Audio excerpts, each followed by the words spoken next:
More shells of Saintfour.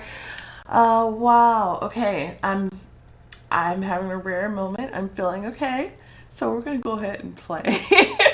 Since your walk down the memory lane is coming to an end, what does that mean? I don't even know. Let me put my phone on silent. Okay, so I got full attention. Feeling okay. Got my water, got my saltine crackers. I'm gonna make it. Okay, chapter 7, The Brim of Teenage Memories. Okay. The circus was left behind, and the last thing you saw, oh yeah, jeez. Oh, poor Derek, the masked man breaking Mr. Nixon's neck. You ran alongside your friends, heavily sobbing. Mr. Nixon. Derek was crying too, but in silence. His gaze became cold and estranged. It explains a lot about how he is in the future. Only one thought was on your mind. We have to run. Suddenly, what the hell? Okay, I don't know what happened there. There was a weird little glitch, but thankfully I didn't have to spin any teacups. It just opened right back up. Okay, but anyway, suddenly Derek stopped and pushed Bobby, who was standing next to him, yelling, "You're a coward. All of you are cowards." Really? Okay. This is not the time. Let's go. Shut up, traitor. The masked man could have killed us all. I could have saved my father if you let me. He beat his chest as if trying to cough up the heartache. We must go, or your sorrow will kill us all. I lost him too, but we have to run. Mom managed to convince him to keep going. But the moment you start to feel hopeful about your chances of escape, the masked man emerged from the darkness. He ambled as if on a stroll. His freaks followed him. Oh no. You were trapped. Do you know what I love? To give victims a taste of hope and then take it away. Suddenly, Saintfour's houses and streets collapsed like cheap scenery. Did you really think you can get away from me that easily? Do you think I'm some gray mouse like Arya? The fuck? Or baby William? The freaks grabbed you to keep you from running away. Get your hands off me, you animal. You're boiling with rage. Defend Derek, try to break free, or keep quiet. Don't touch him. What's that? Stay out of it, Melody. Do you defend everyone like that, or just her? The masked man grabbed you by the throat and squeezed. Fear made it hard to breathe. The masked man was toying with you just to get under Derek's skin. Stop! Derek started to kick and scream, ready to attack the masked man, but he only laughed in response. Alright. The masked man wasn't as scary as Arya, nor was he as strong as the Fawn, yet he was the worst of them all. His weapon wasn't fear or strength. His weapon was psychological pressure and sophisticated mind games. He toyed with everyone, he was cruel beyond limits, and his only goal was to show everyone how insignificant and weak they were. Which makes him pathetic, but okay. And this was scarier than everything else you had to deal with so far. As I said before, I will not rest until you join my freak family. Let's play a game. He nodded to his circus performers and they took you to another room. You're hurting me. Shut up, bitch. I don't care. Take your hands off me. I didn't do anything wrong. Poor Bobby. Macrobets will dress you into something else. 3 dwarfs that looked more like a statue a moment before started to move in the corner. Yes, master. They went into another room and came back with clothes. This is going to be your image in our circus. I don't want to. One of the dwarves gave you clothes. I'll have to play along.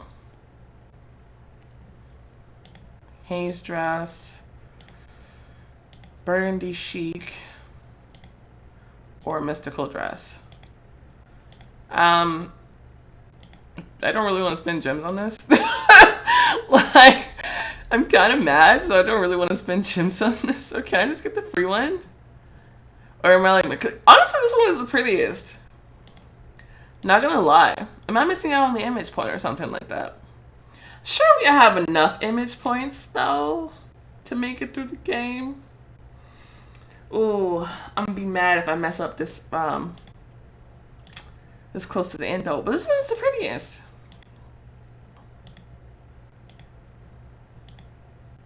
I'm willing to test it. I like this one. Now it's your turn, Candy. Please don't. Go change. Covered in tears, Candy started to put on the dress. Idiot.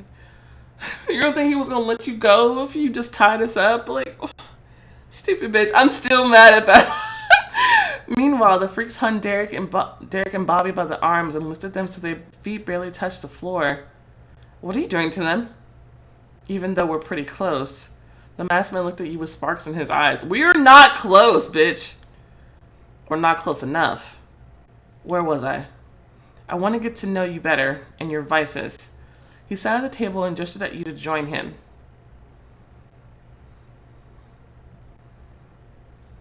You obeyed, throwing glances at each other.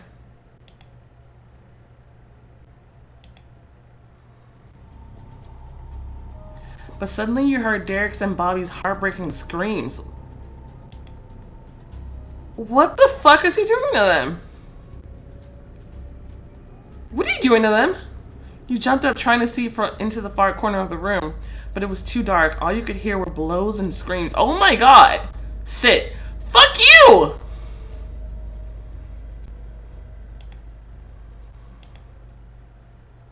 What the fuck? Make them stop. Sit. Fear made you obedient like a sheep. No, please stop. I beg you, please. For some reason, his cries were heard. Bobby was released and half bent. He joined you at the table. A coward indeed. Fuck off, bitch. There's nothing else to say. Really? You just sit there and let your minions do everything else for you, and you have never called people a coward, really? He turned towards you. Derek is the courageous one, right? We'll see how tough he is when faced with something truly terrifying. Oh my god. What the actual fuck, dude? This dude pisses me off. And he's an LI? Like, seriously? Never. Absolutely never. All he has to do is ask them to stop. Just ask. But Derek was screaming. There was no begging or swearing in between his screams. Just pain.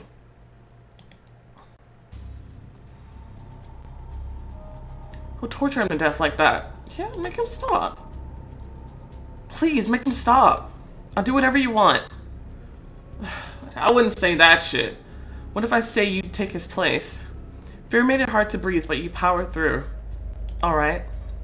The masked man leaned back in his chair in surprise, then turned to Candy. You said you would do anything to save yourself. But she does it for somebody else. That's what I call beauty. But Shut up. Shut up. Acrobats, hang her instead of the boy. Somewhere in the corner of your mind, you'd hope he'd take pity on you. Oh. They led you towards Derek and released him. Despite being tortured a minute ago, Derek quickly realized what was going on and started to kick and scream. Your relationship with Derek improved. Don't touch her, don't! Your eyes met. Derek will remember your deed. Forgive me for everything. They hung you the same way they did with Derek, and immediately you felt a blow to the stomach. You screamed. Then a couple more blows followed. Your mom started to beg on her knees for the masked man to stop. I forgot she was here. Surprisingly, he didn't object and soon enough ordered his freaks to stop. Barely breathing, you sat at the table. No good deed goes unpunished.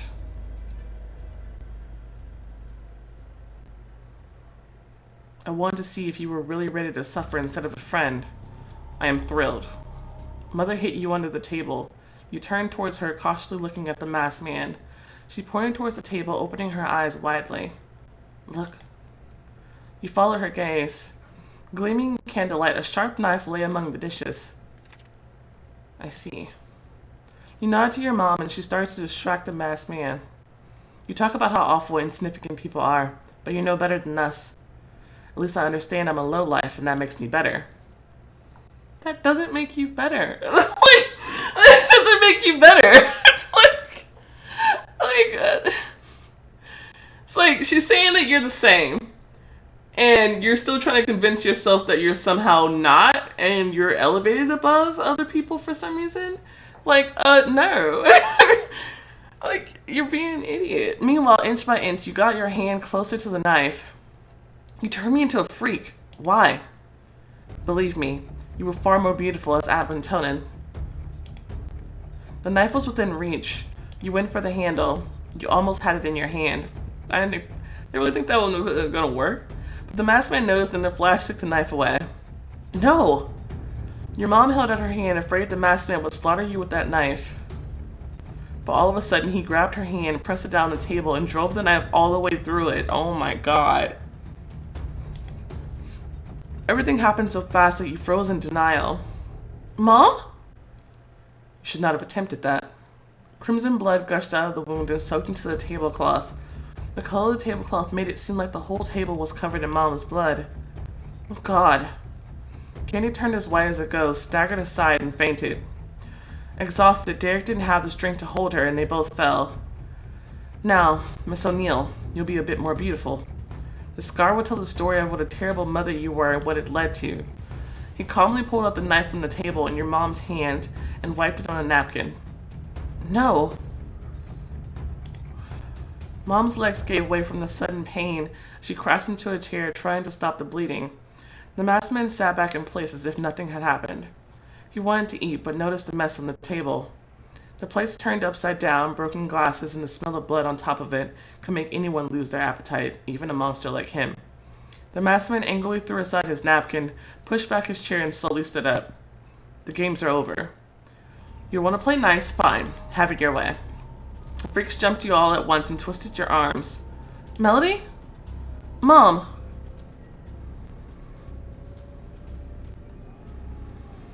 The circus owner stepped out and came back with a tray full of the masks he had made for you. I'm disappointed, Melody. You could stand by my side, but you chose to crawl by theirs.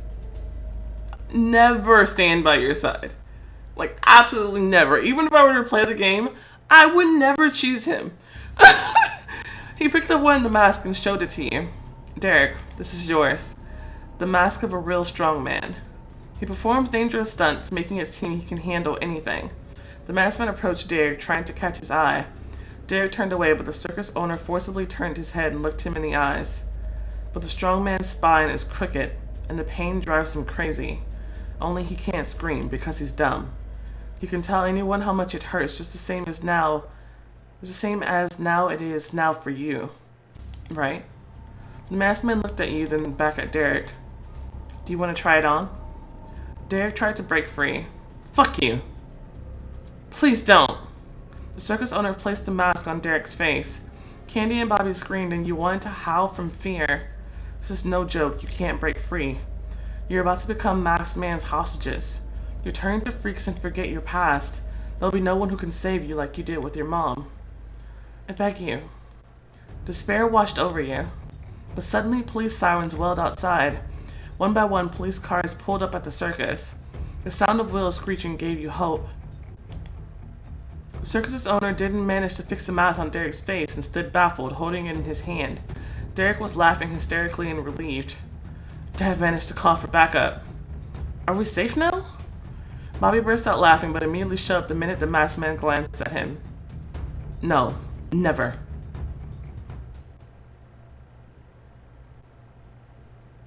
Police officers broke into the tent, blinding you with their flashlights. Where's the circus owner? You stood there all by yourselves, as if you had come here willingly. The masked man disappeared together with his freaks. Talk about cowardice. Wow. It seemed to have vanished into thin air. Mom hugged you. Everything is over. Don't be naive. No, never.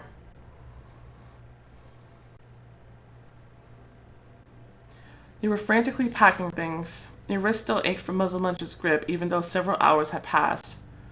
The city won't rest until it devours everything that's dear to me, including my soul. No, the masked man won't get me. Never. You stood in the middle of the room, looking around, saying your goodbyes to this place in this town. Like a nomad, you're leaving the dangerous and cold town of Saintfour, and by the time they find out about your escape, you'll be far away. You covered your face with your hands, trying to get rid of all the bad memories. You grabbed your suitcase and ran downstairs. The crow flew across the living room and sat on your shoulder. Do you want to come with me? I'll come back for you. Oh, so that was a no? After all the day's events, Mom and Derek were sound asleep. You left a short note for your mom and called your dad and were standing in the doorway trembling with fear and anxiety. I can't wait to get to Baltimore. But then you felt your heart skip a beat. You can't leave like that. What about Michael? I have to let him know about my departure. Maybe even ask him to tag along. You dialed a number. You heard beeping sounds on the line. Your heart was beating faster. Then you heard a familiar voice on the other end. It's just a meeting place and tell him everything in person. Yeah. The conversation was short since the last train was leaving in a couple of hours. It was time. You were a little nervous. While counting the minutes, you were tidying up your clothes, your hair, but then you heard footsteps approaching and turned around. Melody, what's going on? Bobby's locked himself in the room and refuses to come out. What did you get yourself into? I'll tell you later, okay? Not now. You stood up, came closer, and embraced him. The city is killing me. Michael froze, recoiled, and looked into your eyes, obviously worried. Don't scare me. What are you implying? I'm leaving for Baltimore. He laughed nervously. I see. It's not what you think. I want you to come with me. With you? You and Bobby disappeared, and the entire police force headed for the circus and brought you to the precinct. For God's sakes, I still have no clue what happened there. And now you ask me to drop everything and run with you? We've been through so much together. I'll never forget it. It made me realize that I want to be with you, for real. But I can't stay here. What's going on? Something happened today. You took him by the hand. I know it's a difficult decision to make.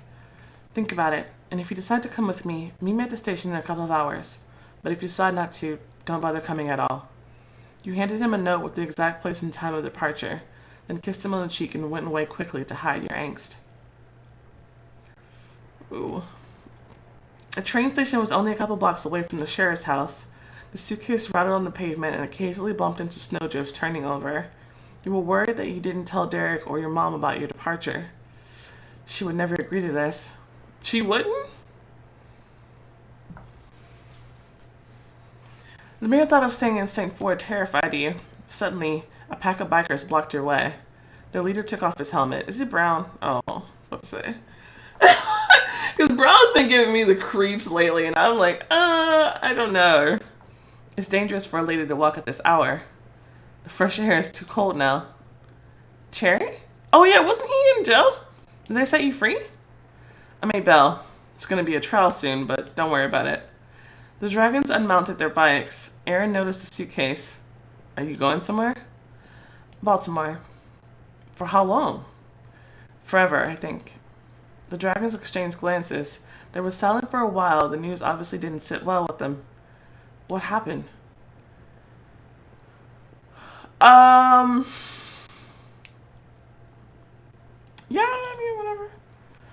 You decided there's no reason to hide anything. The story took the dragons by surprise, and you weren't entirely sure if they believed you or not. I bet the circus owner was completely cuckoo, and all his actors were the same. Let one of us give you a ride. It's cold outside. Also, who knows what can happen.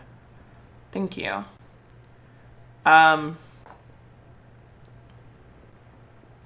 Oh, wait.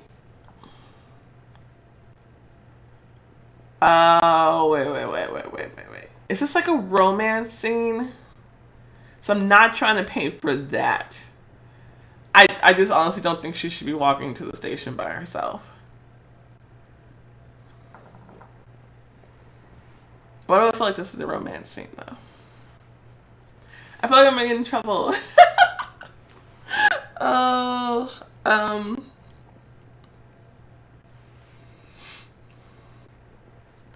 I don't know, because I'm like thinking like, well, maybe they'll help us later if we get a little closer to them. But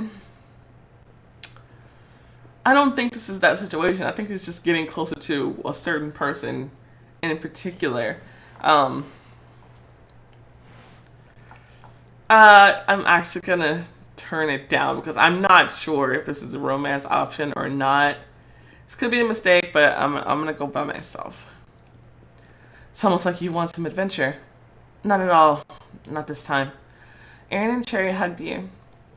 I hope you'll find your happiness in Baltimore. Thank you. Well, we'll see each other again, won't we, Princess? Sure thing. You waved goodbye and walked away, dragging behind your suitcase and your fears. It was about to be dawn, I guess, but the sun was in no hurry to shine. The stage dragging on forever. Your escape is pure madness, but staying here would be even crazier. The sudden gush of wind made you cringe. People scurried back and forth as if they couldn't find the right train car. The train was about to depart and you had to find your seat. But you kept looking around, hoping to see a familiar face. With every minute, the anticipation became more painful. You started to feel adrift, neglected, and all alone in the world, and it broke your heart. Please come, please. And although brimming with people, the platform looked empty to you. The person you were waiting for simply wasn't there. Oh, wow. What if he doesn't come? Bending in, a tall, broad-shouldered silhouette emerged from the darkness. He was getting closer, and then the lantern shed light on Michael's face, anxious but determined. Due to your close relationship with Michael, he decided to run away with you. Interesting. Wait, so that changed the future? Like, what does that mean? He was there the entire time? You threw the suitcase aside and ran towards him. You jumped into his arms and almost knocking him off his feet. I thought you'd never come. I'm here.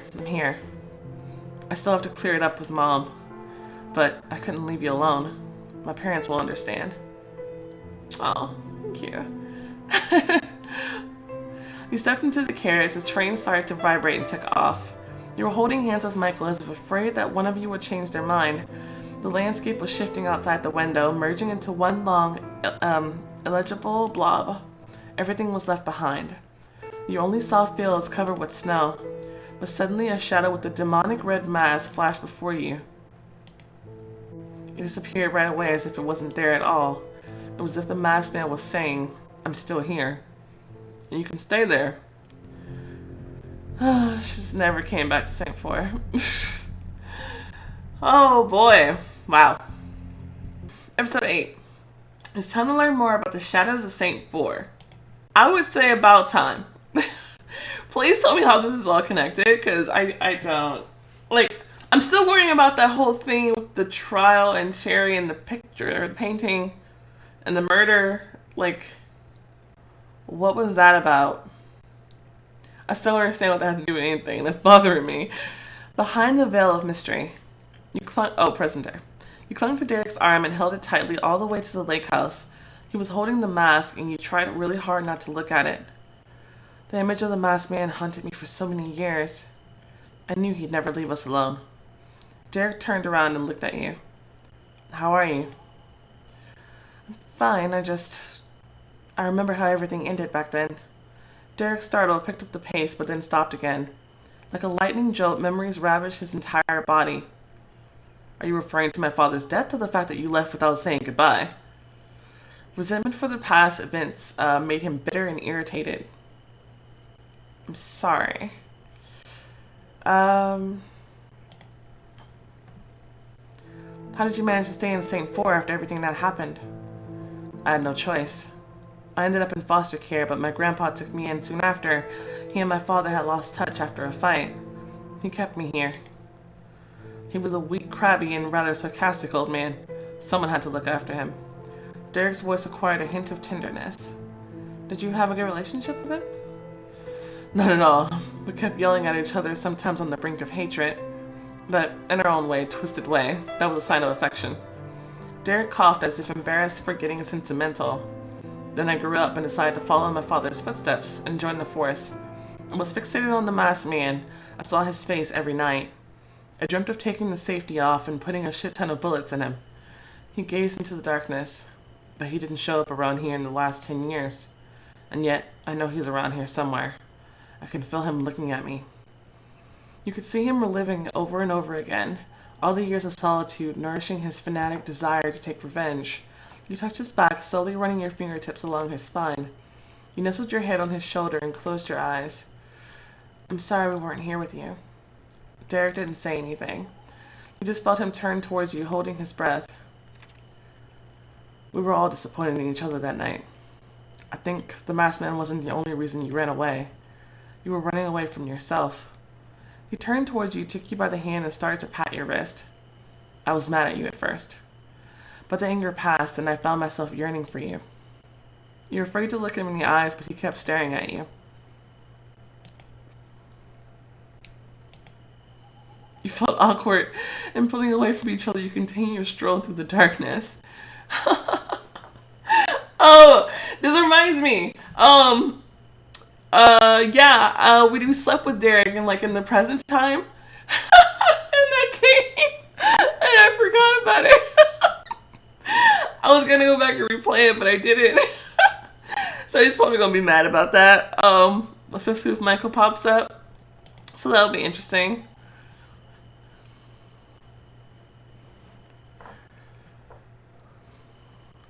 But the minute you saw the lake house, you stopped. There's someone there. Derek tried to hide you behind a tree, but you recognized the intruder. You pushed aside Derek's hand and enthusiastically ran towards him. Michael?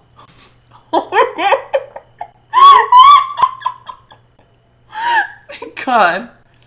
You jumped into his arms, burying your face in his chest. Oh God, it's gonna be awkward.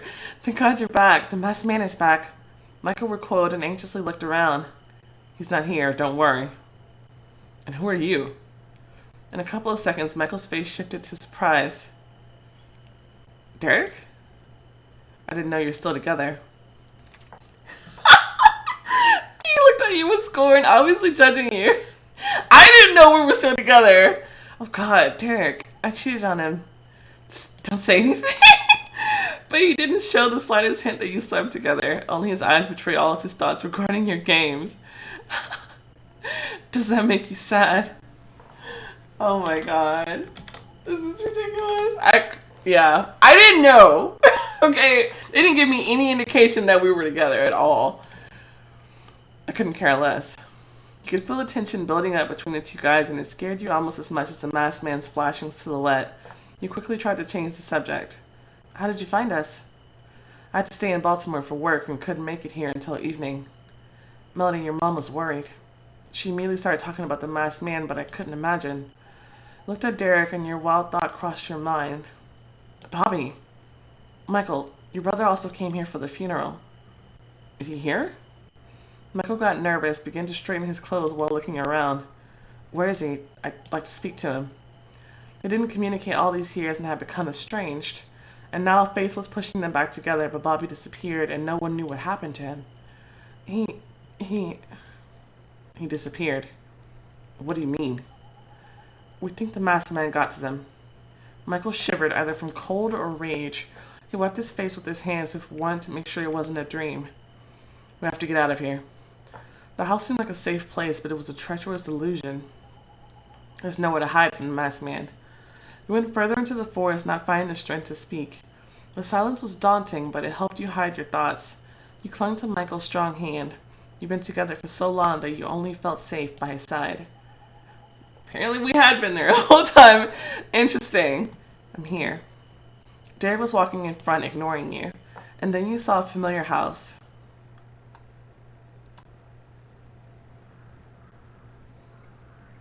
Oh, did they kind of fix it? Time had taken its toll on it almost as much as the fire. You sensed a phantom burning smell. Or was it the smell of pain and loss? You jerked aside and covered your face. Oh, I should have saved them. Apparently there's no way to save them unless you're dating Luke. I want to call him Leo. Yeah, so I'm not going to say that. That's not my fault. It was a terrible night. I have to pull myself together. I mean, it was a terrible night. That game made me watch him die for no real reason at all. That was pretty fucked up. Still mad about that. I had to pull myself together, or it was a terrible night.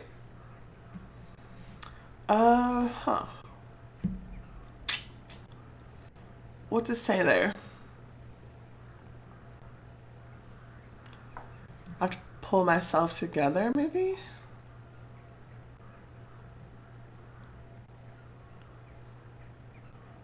maybe? Oh, interesting. But suddenly you heard voices and saw silhouettes walking around the house. Oh, it's... Adele? What happened to her? Fine. It's not like I enjoy going through your black bookkeeping. She was evidently drunk, swaying from side to side, gesturing wildly with her hands. The man standing in front of her took her by the elbow and tried to help her catch her balance. Aaron? Have you been drinking again? They're together? We aren't married anymore. Don't scold me. Oh, they were married. Aaron? Unintentionally, you stepped forward, but Derek stopped you. It's not a good idea to engage Adele. We have to call the police. You know well enough they can't help us. But what? Call the police to do what? Melody? You recognized your voice and noticed your face flash in the light of the lantern. I'm standing here too, don't you recognize me? They locked eyes and exchanged handshakes that seemed friendly and warm, and still there was tension between them. Hi, Michael. How's it going? Why is there tension?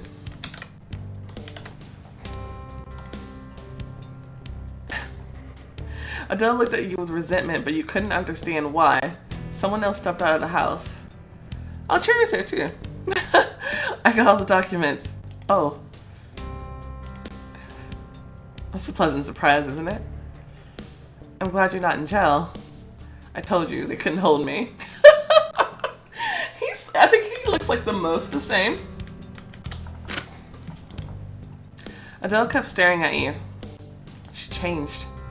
She was just as arrogant as before. Adele straightened the gloves on her hands like a queen, not a girl mutilated by burns. And yet her gaze betrayed how much she suffered through life. Derek took out his cigarettes and lit a match. Adele recoiled, but tried to hide the fear that was taking over her mind. She nervously began to dust her clothes and suddenly turned to you. Melody, what happened to you?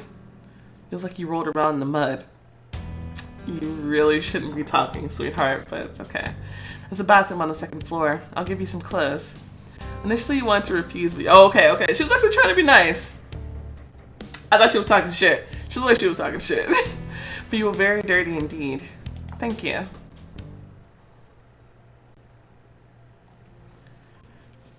You stepped out of the shower a bit calmer. Clothes were lying on the bed. Sexy lace. A silk top. What am I actually wearing right now? Or wide leg pants. I don't even know. At least those are pants. This is cute though. I think inappropriate for right now, but all this is inappropriate, but okay.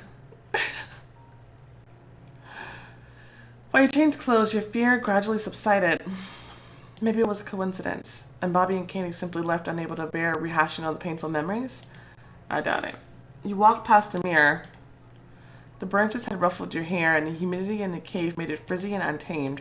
A few tricks and you tidy yourself up. Okay. Oh, curly hair. Hook hair hairstyle. I like the curly hair. Looks cool.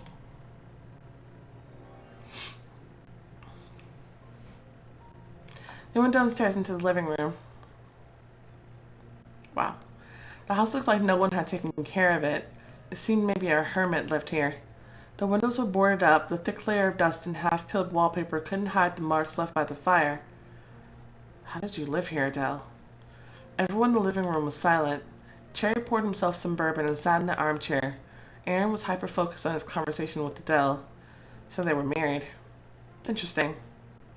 How come you two got married? It's a weird question to ask. The question sounded tactless, but you couldn't help but ask. Yeah, that was a really weird question. Not sure why you asked that way or why you asked at all. Anne Adele fell silent and looked at you. I wanted it, and I got it. Her ex-husband laughed. Is that funny to you? She hit him on his back. You left me, and now you're laughing? Our marriage was a big misunderstanding. You know it yourself. Adele poured herself a drink and chugged it in one gulp. Michael looked at you from head to toe and his eyes started to sparkle. After all these years, he still saw the woman in you and wanted you with the same passion as at the beginning of your relationship. Adele noticed you glancing at each other. Honestly, I didn't expect you two to last this long. Thank you for being happy for us. Derek was ignoring your presence. I'm sorry, Derek. He looks mad. So what are you doing here? Leaving. So soon? We haven't seen each other for so long. You and Derek exchanged glances. Michael looked nervously at the time, seemingly concerned about finding his brother. Noticing your angst, Adele's face changed. What's going on? Speak. You were silent. You couldn't find the right words. Derek broke the silence. Bobby and Candy are missing. Missing? Is this like courage or something? I'll tell the story. As you told the story, you found it hard to believe your own words. It all seemed like nonsense, but Adele listened, petrified with fear. The masked man? Her reaction was too strong. Do you know something? You remembered the night of the fire. What caused it? I don't know what the masked man has to do with it. Adele squirmed in her chair and began to blink quickly as if trying to hold back her tears. Cherry, show them. Cherry stretched his hands up with his palms up. What happened to them? They were all covered in burns if you had pressed them to a red-hot iron. Oh yeah, I just noticed that. This shouldn't have happened according to the laws of physics, but the fire was drawn to my hands. It's that painting. Painting. Adele anxiously paced the room, then sat back in her chair. She stared at the floor, nervously rubbing her hands. Adele. Oh no. I'm in the gym. Oh, I'm starting to feel bad.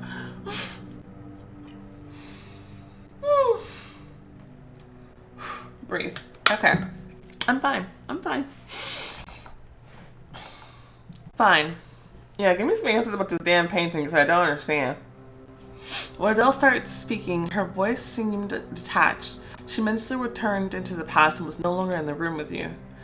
My parents were fanatical antique collectors. The harder it was to get to the item, the more it enticed them. Once they bought a lamp from an old man, a collector just like them. We told them about this artist from Saintfour and his paintings. Frederick White lived in the 17th century. He was an unknown artist at the time whose paintings no one wanted.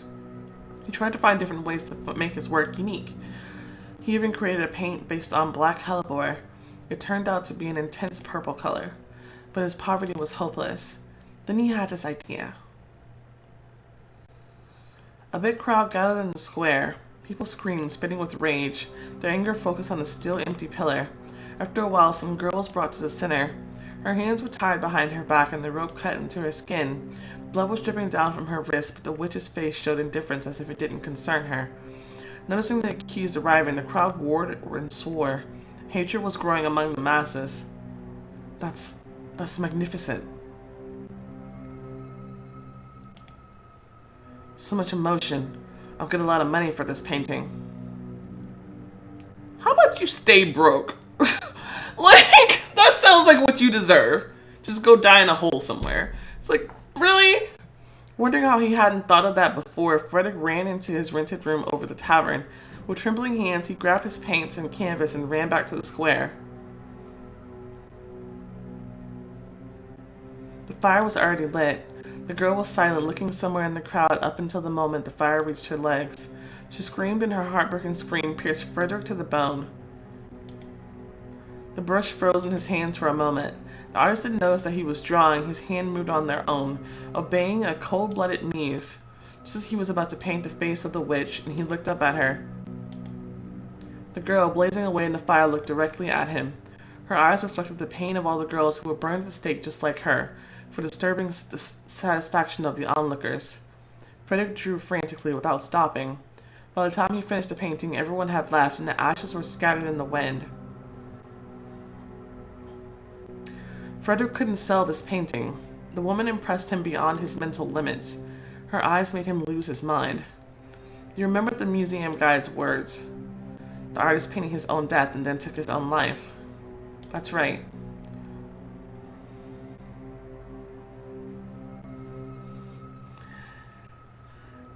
If he deserved that shit, why do I feel like that's feeding my inner demon? How much do I need to starve it versus feeding it? I feel like every time like there's like a bloodthirsty choice, like it's like feeding my inner demon.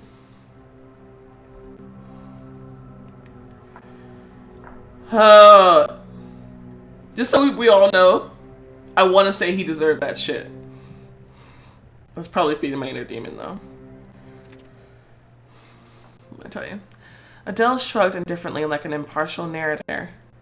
The painting got sold only after his death, and everyone who owned it has died tragically in fires, lost their minds, or worse. No man could own this painting. It can't be destroyed. Those who tried to burn it died in the fire. Those who wanted to cut it into pieces ended up cutting themselves. It seems that the painting can see through people, learn their fears, and then use the knowledge against them. Imagine how thrilled my parents were. She grinned, but it was a bitter smile mixed with tears. This painting became their goal in life. They didn't believe the rumors. It only flared up the desire to get it. Idiots. The painting can't belong to anyone. It could be a coincidence. That was no coincidence. Cherry touched the painting, and that's what happened to him afterward. The copyist spent so much time with this canvas, and it killed her. I know what happened to that woman. I have a pretty good guess. Gail began to itch again, as if trying to rip off her scarred skin. The day they brought in the painting, I started having these dreams. They seemed to be poisonous. Hallucinations, paranoia, and screaming that rings on in your ears. It didn't touch the painting, but my parents touched... I didn't touch the painting, but my parents touched every inch of it.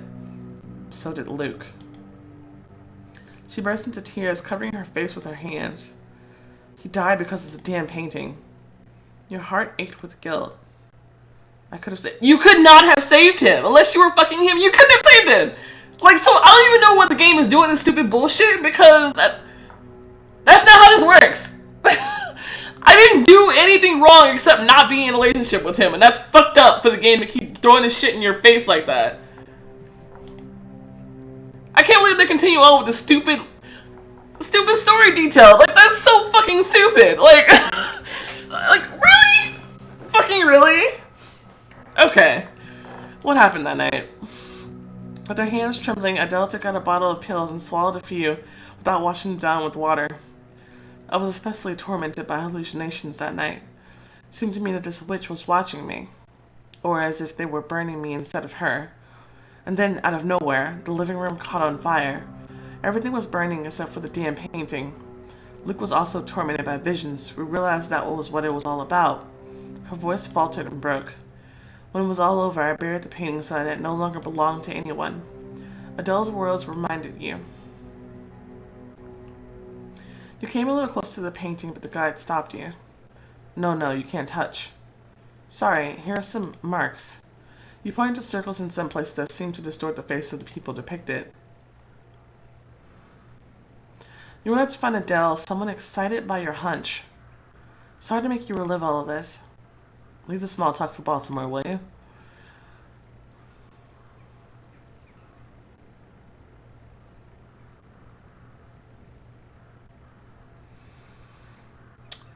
I'm sorry that she lost Luke, and we never talked about it. Forget it. Why did you come? You were talking about the painting. Tell me, were there marks on it? Maybe some faces were blurry? Yes, something with the paint, I guess. There was one such mark, more like a mess up. Just one? Are you sure? Absolutely. What's wrong? There were two when the painting hung in the museum. Where did you bury the painting? I need to see it. What? No! I would not allow it. Adele was seriously scared. The weather changed, as did her mood. Thunder roared outside. This painting will kill us if we dig it up. I won't allow it. You won't have to touch it. It won't touch you. Everyone else came out of the house. What's up? I need to take a look at the painting. He looked at Derek and understanding. He nodded. Adele, show it to us. She hesitated for a while, but in the end she agreed. Follow me. The painting was buried deep in the forest, and the rain started again before you got there. Derek began to dig under a tree, and reaching the treasure, threw the shovel aside. I wrapped it in the sheet, but still be careful not to touch the painting itself. Derek carefully pulled it out. The sheet was almost rotten, but the painting was just like new. Trust me what they're getting at here. You came closer to examining it. Only one man's face was distorted in the painting, although you clearly remember seeing 2 marks. Who is this person, hiding behind a distorted blur? Probably the masked man. He always hiding, cause he a fucking coward. And suddenly, this man seemed to twitch, and a familiar smile flickered behind the blurry paint. You jerked aside and fell right into the mud. Well, so much for spinning gems turning your clothes. What is it? Are you okay, baby? Regaining your courage, you looked at the painting one more time. In the crowd, you recognized the faces of Arya and John. What were they doing there? Oh my god. Tears flowed down your cheeks. You couldn't understand why you were crying. Maybe it was because after so many years, a mystery had been revealed to you that previously was completely opaque. One that changed your life. Look at the faces. Pisadara, John, and probably the masked men are all depicted in this painting. We've dealt with Pisadara and John, so they no longer have marks. Oh! The last time I saw that painting was before we dealt with the whole Fawn thing. You were all shaking. I said this painting is cursed. Oh god. They all spoke at once, interrupting each other, and then shut up at once as well. This painting needs to be destroyed. Yeah, but how? Adele shook her head. Impossible. I'll still give it a try. Does anyone have a knife? Yep. Cherry handed you the cold weapon, but when you tried to take it, he wouldn't let go of it. Are you sure? Maybe I should be the one to try it. No. I'm sure. You took the knife and probed the canvas with the tip of the blade. Your heart was beating faster. You could feel everyone watching you tensely. Well, let's do this. You pressed on the canvas. The blade went a little into it. You pressed harder. The knife pierced the painting all the way through. Ouch! But for some reason you felt pain. Melody? Michael held your hand and tried to stop the bleeding. Derek swore and tossed the knife aside. What are you doing? What happened? Instead of cutting the painting, you cut yourself. That's how it works. I told you.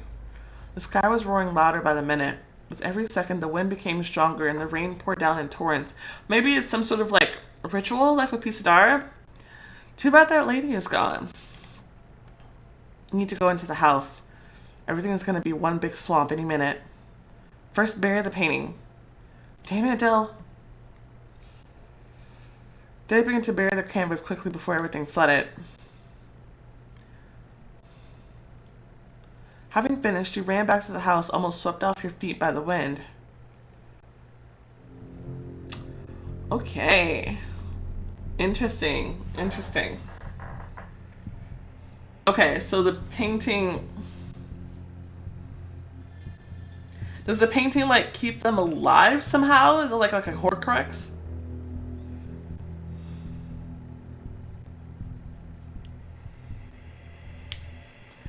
I don't know. I don't understand.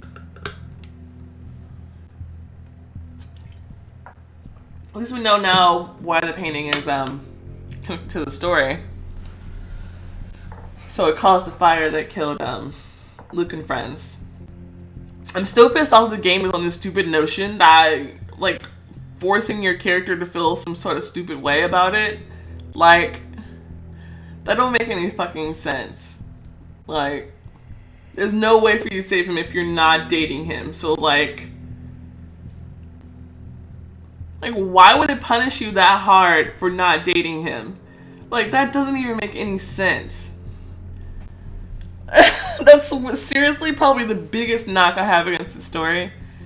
That don't make any sense. I don't know. I have to see how things ended with the masked man, but so far I kind of feel like he's kind of the lamest villain to me, though.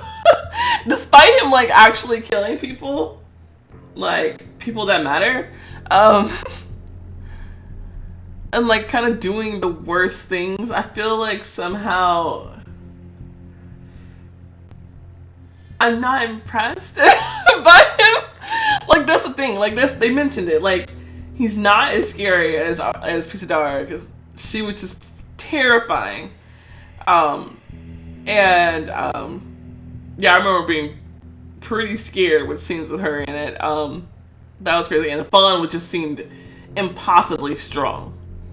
The Masked Man just seems really annoying, like just this like gnat in your ear that just won't go away, and like every time you try to swat it, it just like flies away because it's too worried about its own life, but it doesn't worry about its life enough to stop bothering you.